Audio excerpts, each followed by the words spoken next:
রাতের মেনুতে আছে চিকেন কষা। ৩টে বড় বড় কয়লার মুরগি নিয়ে এসেছে। মুরগিগুলো বেশ বড়ই ছিল। আর মুরগিগুলো বাড়িতেই কেটে ধুয়ে পরিষ্কার করে নিলাম। এরপর মুরগির গায়ে হালকা লোম ছিল, সেগুলো একটু পুড়িয়ে নেওয়া হলো। তারপরে ধুয়ে পরিষ্কার করে নিয়ে এবার কেটে নেওয়া হলো।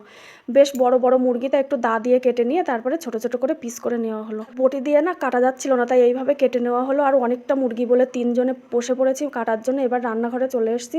প্রথমে ফোড়ন দিয়ে পেঁয়াজ রসুনটা ভালো করে ভেজে নিলাম। এরপরে কাঁচা লঙ্কা টমেটোটা দিয়ে এবার চিকেনটা দেবো। চিকেনটাতে জল বেরোবে বলে মশলাটা আগের থেকে দিলাম না, লবণ হলুদ দিয়ে দিলাম। দিয়ে এবার চিকেনটা ভালো করে কষিয়ে নেবো। বেশ অনেকটাই চিকেন, তাই আগের থেকে মশলাটা দিলাম না। চিকেন থেকে কিন্তু বেশ জল বেরোবে, আর জল বেরোলে কড়ার গায়ে লেগে যাবে আর মাংসটা ভালো করে কষাতে পারবো না।